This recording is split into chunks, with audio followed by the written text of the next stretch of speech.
Hey, everybody, welcome back. I'm Emily Moyer. Michael Wan is here with me. Well, not here with me. I'm actually in Los Angeles, back in the old digs, as you guys can see. This is episode number 26 of Playing the Glass Bead Game. I have no idea what we're going to talk about today, but if there's one person, one other human being besides myself in this world, who I'm sure can make something up out of whole cloth and provide both an entertaining and a show that turns out to be true in the long run with Michael Wan, you're the guy. That's me? Yep. Well, I will take that and we will see where we go. So I got a question for you. Is your house in California, is it empty when you're not there? Yes. So like all of those books and things on the wall, that's just going to stay there. Those things are Laura's. So the problem is we moved from a 3-bedroom, about 1,600 square foot house to a 700 square foot 1-bedroom apartment. So we can't bring everything. But right? then what's going to happen to the stuff there? Are you packing that up? No. So this is like a family home, right? So that, it's like alarmed and secured and all that kind of stuff. And my dad comes here occasionally, but this is a house that's like my grandparents bought it when they moved here from Brooklyn in the late 1940s, and they paid $10,000 cash for it, right? So it's a long paid for home. Well, I mean, this is what I see in my mind. I see this scenario. And maybe I'll paint a picture because it's been shown many times in the TV shows. Okay. So like someone comes in, like, they're exploring an area. It's weird. It's empty. Like no one has lived in this town for a long period of time. And then they open the door to one of these old homes. And then it's completely as it was at whatever the last time. And this is going to be it. You're creating that environment. At some point in the future, someone's going to walk into this perfectly restored home of life in the early 2000s. And that's what I see is going to happen. I think you need to leave a note to those people. Oh, that'd be interesting. Well, so what you described is absolutely correct, but it's not something we did. It's something my grandmother actually did, right? So this is my grandmother's house, and my grandmother traveled the world for, it's up in the air what she was actually doing. But she was an avid traveler, and she has things she's collected from all over the world in here. So it literally is like stepping back in time. She has things from every country she's ever been to. She has all kinds of artwork and all kinds of books.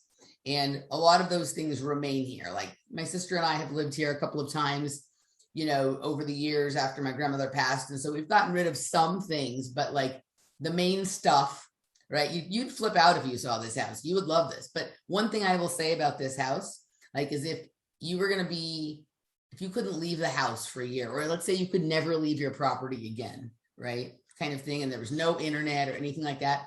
I do think in this house, you could find the answers for everything that you're looking for, because she has everything. I think she has such an interesting collection of literature and art and, personal effects and strange things. So it's kind of like what we do on these shows, where we sort of demonstrate that, like, no matter where you poke, you begin down a rabbit hole. And if we had endless amounts of time, we could chase them all the way down. I think you can find the center from any entrance point, right? And I think that she has well-lined walls of the rabbit holes that would make it interesting and entertaining and informative all the way down. And it's surprising, some of the books she has, right? Because when you're a kid, you see your grandparents one way, right? And they're into whatever shtick that they've decided on by that late stage in their life, where they're kind of stubborn and have their ideas formed and whatnot. And you don't know enough about some of the topics that have informed their life to have conversations with them really about how they arrived at what they think. And maybe you're even misinterpreting what they think because you don't have enough knowledge. I am shocked at some of the books she has. Give me one example. One example of a book which she has that is. So she has a lot of books by like Carl Jung. She has a lot of books on synchronicity. She has a lot of books on things that we would consider Tartarian type narratives, right? She has all sorts of like tombs of like, she has things from the Theosophical Society, which surprised me.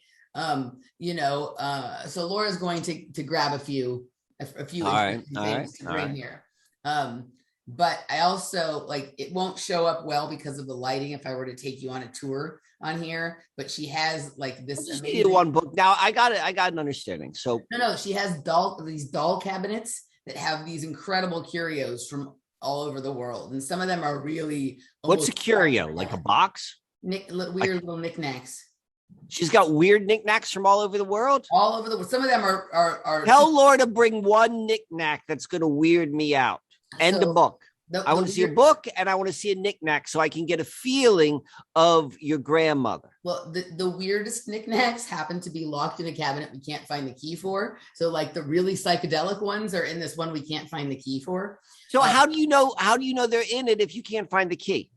Because I can look through the glass and see. Oh, you can see it. It's locked up. It's like a museum. Yeah, it's like her house is like a museum.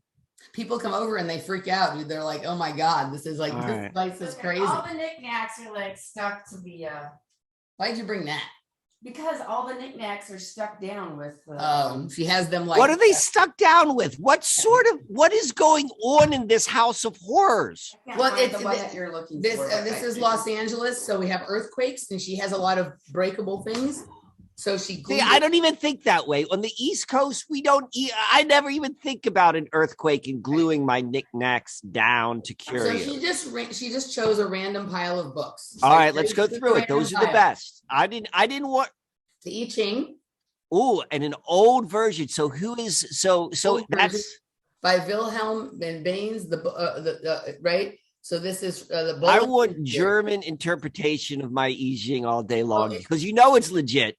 It also has some of the pages are that really pretty, like very thin paper that you find in Asian books with the Asian writing on it. But this paper is like that really thin, delicate paper. All right. So I'm going to ask you something because the I Ching is something that's meaningful to me. So look at the book. Can you tell, like sometimes when you see their books that have been well used, that there's a particular page which it's easier to open to, or maybe even like any notes written anywhere? Let's see what spoke to her. She never writes notes in her books, really. But the one that looks like it's been opened the most. She's trained well. Okay. Because she doesn't want people like us to go and deconstruct what's going on, but we're still going to look. So the page that had like the biggest gap for me to perfect to was page 208, and it's from book one, the text, and the one on there, like the halfway down the page starts a new I Ching, a new. What number? What number is the one that starts? Number 54. Number 54. What is that? The Marrying Maiden. Oh, the Marrying Maiden. That's all about feeling like confined and like restricted. You're like this married maiden and like, you're a kept woman, but it's more than just being a woman, but like those type of energies of feeling like not being able to be fully expressive. This is interesting. So this one, the above is the Chen, the arousing thunder, and the below is the joyous lake. And I'm just going to read like a small bit here from like the first little part. It says, above we have Chen, the eldest son, and below Tui, the youngest daughter. The man leads and the girl follows him in gladness. The picture is that of the entrance of the girl into her husband's house. In all, there are 4 hexagrams depicting the relationship between husband and wife. I can't say this word. Xian influence. You can't say it because you'll be censored you don't have the ability. I don't speak Chinese. Gotcha. 31 describes the attraction that a young couple have for each other. Heng, duration, 32, portrays the permanent relationships of marriage. Qian, development, 53, reflects the protracted ceremonious procedures attending the arrangement of a proper marriage. Finally, Qa Mei, the Marrying Maiden, shows a young girl under the guidance of an older man who marries her. Okay, you want to know what's fascinating about this? Your grandmother married an older man. Well, not only that, but so he proposed. He was Chinese. He proposed to her on their first date, right? So he proposed to her on their first date and they got married. So I don't think she ever dated anybody else or anything like that. And he was, I don't think he was tremendously older, but he was older. And he proposed on the first date and they got married and they were together until the day he died. It sounds like Fiddler on the Roof. Pretty much. She took me to see Fiddler on the Roof when I was little. I saw that for the first time last week. Oh, really? Yeah. Oh, it was one of my favorite movies when I was little. But what's funny? I wanted to climb up on the roof so bad. What- That's why. This is what was funny about watching. Like, I know what the Fiddler on the Roof is, like from a cultural concept, but I've never actually seen it. Like, I know a lot of things by concepts, but when I was watching, I was like, I know every single one of these songs. And so I call up my mother and I'm like, did you used to play the Fiddler on the Roof soundtrack when I was a child? She's like, oh yeah, that was one of our favorites. And like, and it was so like to watch that or to witness that within myself. Like, I know the words to these songs that I've never heard before. Totally. We had the album, the vinyl record of it. And I can still see it sitting in the house in Chatsworth. There was a stack of records and whatnot, but she took me to see that movie when I was little and I liked those little songs. And the other thing that's interesting about my grandmother is she's incredibly intelligent. She graduated from high school when she was like 14 or 15. She never went to college, but then later, she went just pretty much. How old was she when this like 75-year-old man swept her up? She was a teenager, but I don't remember if it was like 16, 17, or 18. Oh. Okay. But how much older? So let's see. So he died in 1981 when he was 70. So 81. So that would mean like a 1911 birth. Okay. So he died in 1981 when he was 70. My grandmother died in 2001, 2000. All right. Either 2000. We'll say 2000 for easy math. And then how old was she? 86.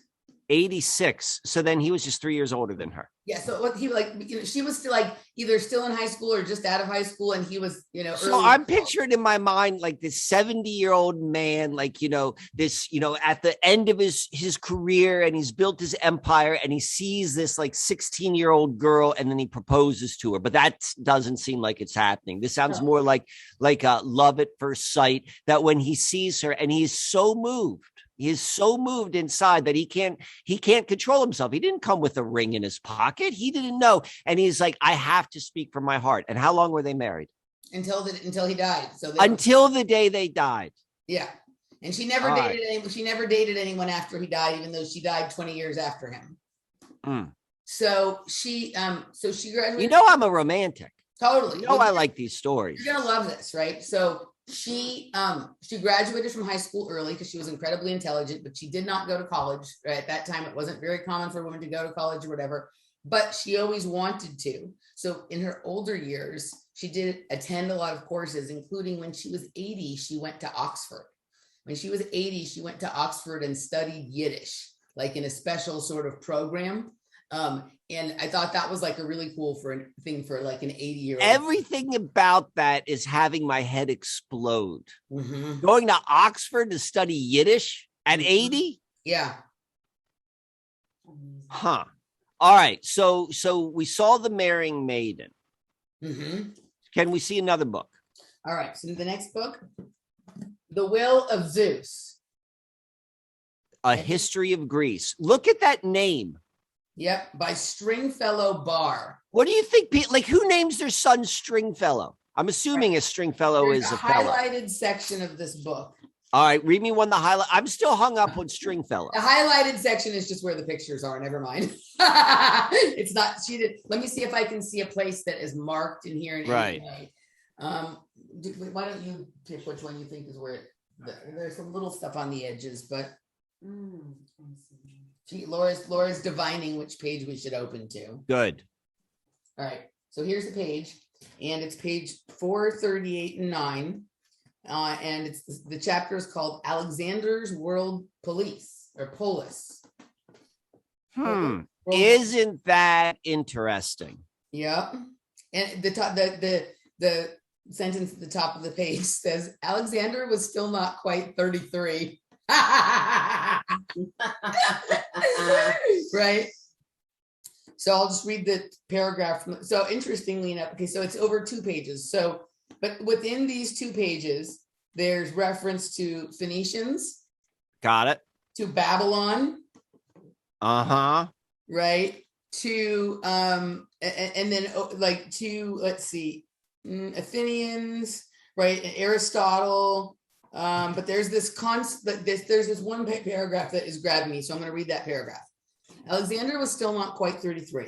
He still radiated the youth, strength, health, and beauty of a person that made him seem to those around him so much more alive, more awake than other men. He would have agreed with Heraclitus, which is the second time this week we've heard the word Heraclitus. That's weird. I've never heard that word before. We read it in a different book last week. What books are you? Okay, keep going. Keep going. Okay, so he would have agreed with Heraclitus that all those who are awake have one ordered universe common to all, whereas in sleep, each man turns away from that common world. Hold on, let me pause you for a second. When he's saying awake and sleep, is he being metaphorical, or is he talking like you're literally asleep in the bed? No, like you're going to another world when you're dreaming, or is he saying like they see a different reality when they're awake and they're asleep and awake, kind of like cave allegory stuff? What's your thought? I think it's a both and. Oh, God. Stringfellow, go on. Both and, right? He's Stringfellow. Okay, so, there we go. Private world of his own. Was not Alexander a being among those few who were awake, trying in agony to point out to those who slept the common universe? Oh, it sounds like what we're dealing with now. Well, so get a load of this. Are you ready? Are you finished that sentence? Because I got to go tell you something about Stringfellow. The cosmopolis that was adumbrated around them. Much of his courtesy, his politeness to others, was the politeness of the polites, the citizen of that new and opening world.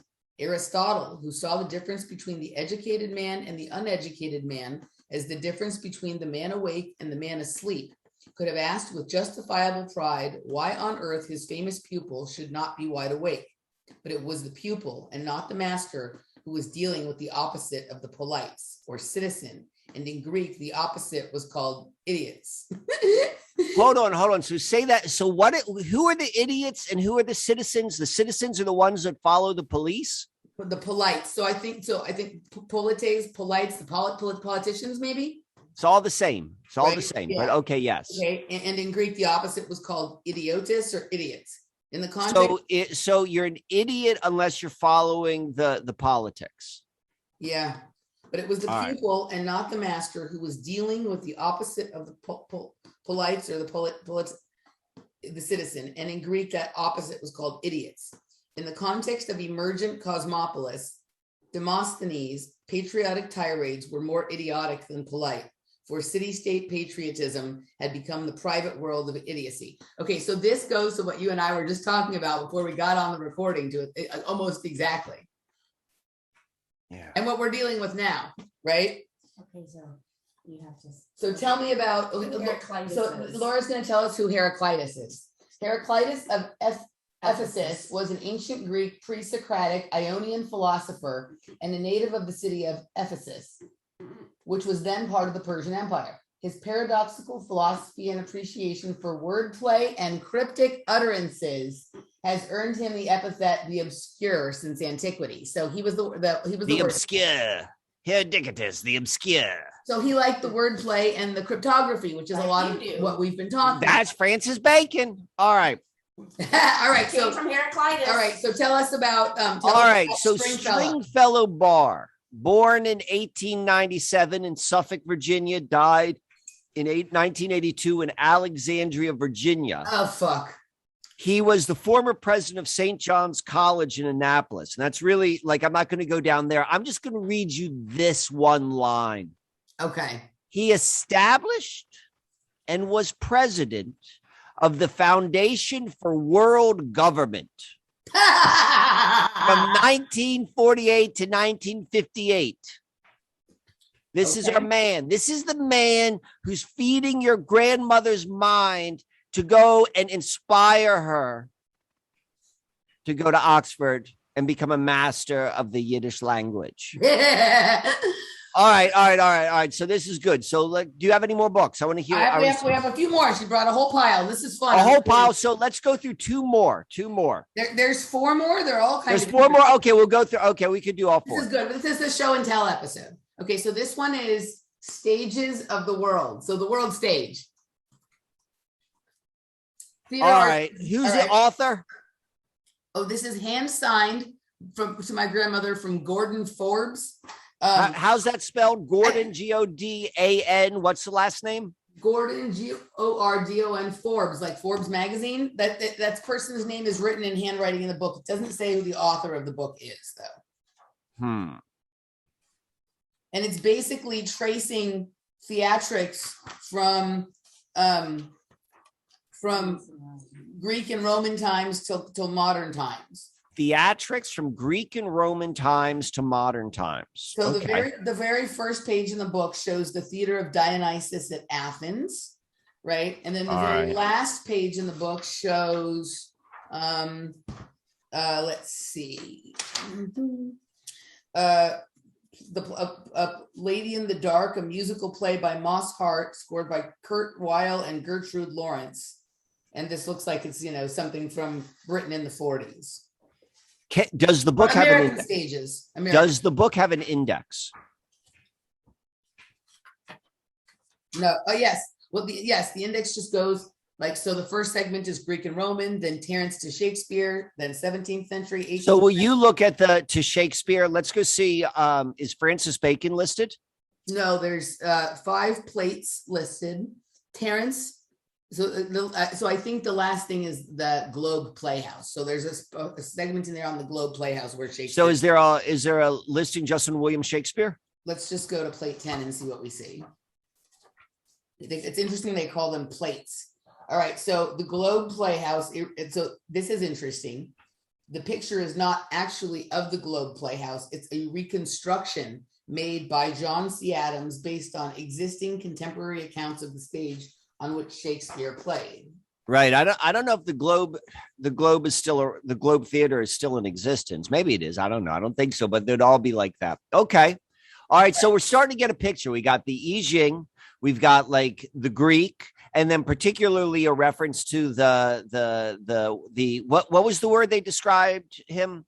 The confuser, the obscure, the great obscure. Now we've got the world as stage. And so particularly if you're familiar with like what they did in Greek times, like you had to go to see the plays. Like that was part of it. Like you didn't have a choice. You had to go because the plays were done because they want to put different sort of ideas in your head. Okay. The plays were the propaganda then. It was like the plays were exactly. They were always designed for that because there was an understanding just as Shakespeare had of like what watching whether it's plays, TV shows, or movies, what it does to the viewer. So, okay, let's go into the next one. You're going to love this. This one is called They Gave Us Freedom.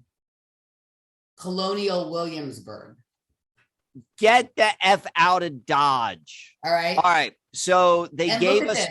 Look at this. Who's the author?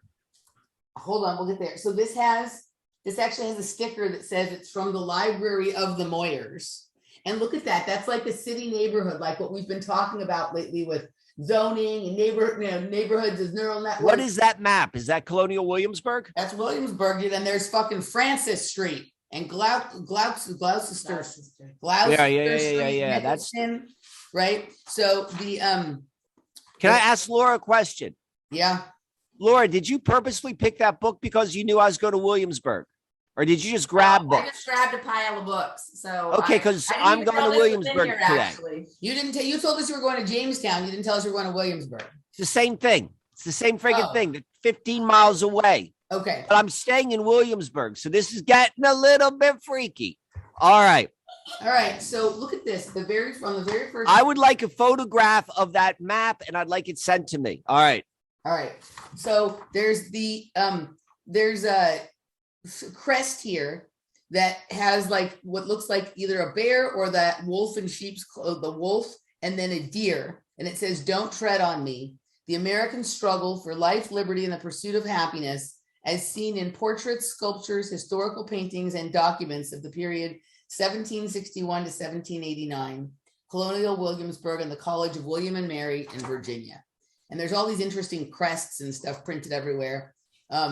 And so, yeah, it's kind of, it's about the American Revolution, and it's got all the pictures of, the long-haired dudes with fluffy, frilly shirts and fluffy pants on and stuff. Powder in their hair. Masons of I'm going to see if they're, whose name would you like me to look up in the index? First, look out, Bacon. All right. No Bacon. No Bacon. What about, Any John D? Nope. And then how about Queen Elizabeth I?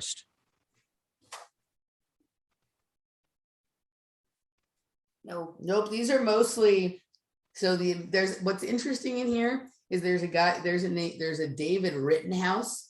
And back when the Kyle Rittenhouse thing in Kenosha first happened, Robert Phoenix started trying to like draw parallels between Kyle Rittenhouse and this David Rittenhouse guy. And there is a section in here on David Rittenhouse.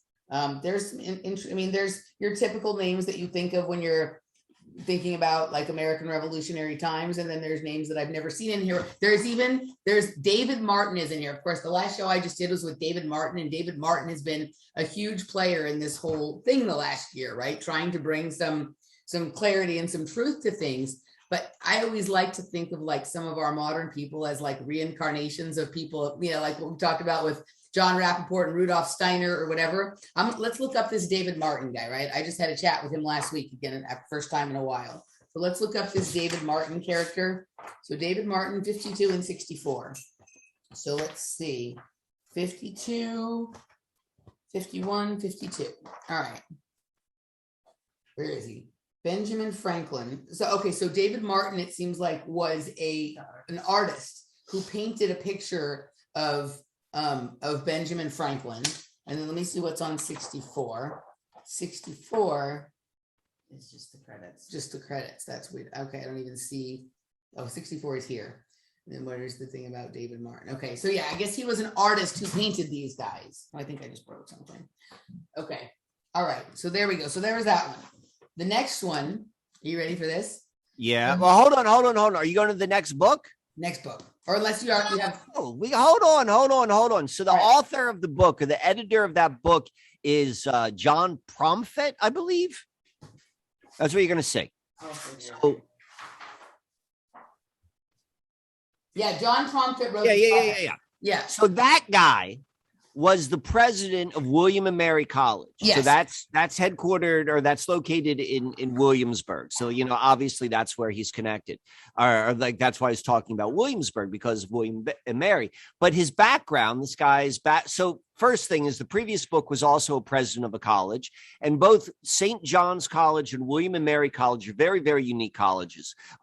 St. John, they're both probably within the 5 oldest universities or colleges in the New World. St. John's and William and Mary may actually be, I think it's the second school. I think Harvard was founded, and then William and Mary was, and then maybe 3 or 4 was St. John's College. But they're both really, really special institutions. So the fact of the matter is that we've got 2 books randomly selected, I Ching. So we're dealing with the randomness of life, and they both have to come from the hands of these presidents. And now we add on to the fact, and we're going to get into this in a little bit, I'm literally going to Williamsburg today. Friggin' today. When's the last time I was Williamsburg? Probably when I was 4. Interesting. Yeah, I've been there when I was little, when I was like 12 or something like that. Okay. All right. And so this guy, so there's one last thing about this guy. I was just reading his bio, and he's involved with some interesting clubs. We're not going to go down that. The one thing which I did see that was interesting was he had to resign his post due to a scandal. This is like in 1951. And the scandal was, maybe he just stepped down because he was the president, but it had to do with a grade-changing scandal for the William and Mary football team. So that sounds like the shit now with the celebrities cheating to get their kids into colleges and on. All of it. It's just weird. Okay, so go on the next book. All right. So we're done with that one. So the next one, another Stringfellow Barr book. So that tells me I think he only wrote 2 books. So she was looking into his stuff to try and decode it. My guess would be because she knew he was a cryptographer. So this one is The Mask of Jove. The Mask of Job? Jove. Jove. Jove. Okay. The history of Greco-Roman civilization from the death of Alexander to the death of Constantine. So let's see if there's a page that looks like it's the one. Let's see. There's the part with the divine page here, honey. There's pictures in the middle of that book again, so it's hard to. She's just going to divine one. She's just going to open to a random page. She's good at that stuff. All right. So the random page we've opened to here is page 404 and 405. And there's lots of paragraphs, but there's one segment that says, "The rich to Cronus, greetings." Okay. Saturn. Here's an interesting quote from one of the pages that my eyes were just drawn to. "Dreams, dreams, I am looking at what you are. What you were is ancient history." That's an interesting quote. Interesting quote. So here's an interesting paragraph too. Listen to this paragraph. "So as I looked at them, it seemed to me that human life is like a long pageant, and that all its trappings are supplied and distributed by fortune." Fortune has a capital F. So it's a person or something, "who arrays the participants in various costumes of many colors. Taking one person, it may be, she attires him royally, placing a tiara upon his head, giving him bodyguards, and encircling his brow with the diadem. But upon another, she puts the costume of a slave. Again, she makes up one person so that he is handsome, but causes another to be ugly and ridiculous. I suppose that the show must needs be diversified." Right? So this is kind of an interesting, there's like quotes, even just on this one page, it talks about the question of paying taxes or not. Interesting. Yeah. "But as for me, nothing at stake in life, neither farm nor tenement, nor gold nor gear, nor reputation nor statues. Of course, I was in marching order, and when Atropos did but sign to me, I gladly flung away my knife and my leather. I was working on a sandal, and sprang up at once and followed her, barefooted as I was, and without even washing off the blacking. In fact, I led the way with my eyes to the fore, since there was nothing in the rear to turn me about and call me back. And by heaven, I see already that everything is splendid here with you, for that all should have equal rank, and nobody be any better than his neighbor is more than pleasant, to me at least. And I infer that there is no dunning of debtors here, and no paying of taxes, and above all, no freezing in winter or falling ill, or being thrashed by men of greater consequence. All are at peace, and the tables are turned, for we paupers laugh while the rich are distressed and lament." Interesting. Wow. Yep. All right. And then the last one. All right, this is the final one. "Splendors of the past, lost cities of the ancient world." So let's see if Is that a Smithsonian or National Geographic book? Let's see. You'll probably say like on the inside. National Geographic. Yeah, it looked like it. I'm familiar with that book. Yeah. I may even have it. Yeah. So anyway, so this was just one pile. Oh, there, I just saw the Mask of the Sargon of Akkad. I just happened to turn straight to the page. I don't know if you ever used to follow Sargon of Akkad on YouTube, but I did for a while, which caused me to look back at Sargon of Akkad in history, which was kind of interesting. So this was one pile. There's about 600 more piles like these. All right. So I'm going to ask if Laura could do me a favor and take a picture of that map of Williamsburg that was on the inside cover of the Williamsburg book. And if she could send that to me, I would appreciate it, because it will help me as I navigate Colonial Williamsburg this weekend. I'm doing it right now. You can talk. So anywho, I think I demonstrated my point though, right? That if one were left to their own devices for quite a long time in this house, they could, it's sort of like what we do here on these shows, right? They could go, start researching any of the little curios she has. They could open any book, right? And they could begin to try and read between the lines per se, right? I do think it's interesting. She has two books by the great obscurer, the word player, the cryptograph, right? The whole I'm going to say it's friggin' nuts. It's friggin' nuts in terms of like beginning with the I Ching book and then what it went down to, like the great obscurer, and then straight to Williamsburg, which is all Francis Bacon, because he's the guy who's behind the Jamestown the Jamestown colony. Jamestown and Williamsburg they're not exactly, they're located right by each other, but it began with the Jamestown colony, and eventually that became Williamsburg, I guess, if you will. And I'm literally going to go there today. And I'm really excited. So we'll talk about that in a moment. But this is really, really, really strange. So what you're saying is my grandmother from beyond is playing the glass bead game with us today. I'm going to say there's never been a moment she hasn't been playing the glass bead game. Have I shown you her interdimensional binoculars? Hey guys, this is Emily. You just watched the opening clip of episode number 26 of Playing the Glass Bead Game with myself and Michael Wan. This was kind of a sort of impromptu, spur of the moment, divinely inspired episode. Laura and I were back in Los Angeles, staying at our family home, and we decided to do a little show and tell with some of my grandmother's stuff, which turned out to be pretty interesting and kind of led to an entire episode of pretty much like show and tell. Michael showed some of his artwork, and then we got into a few just kind of recent stories of things that have been going on in the course of our travels and what we're doing. And we even had a drop in from the one and only Dani Katz towards the end of the episode. So anywho, I hope you enjoyed the clip. If you'd like to see the full episode, instructions on how to do that are down below. If you would like to receive a complimentary episode or a day at the cafe and you haven't yet, please hit me up and we will make that happen. All right, guys, have a great day. We'll see you real soon. Bye-bye.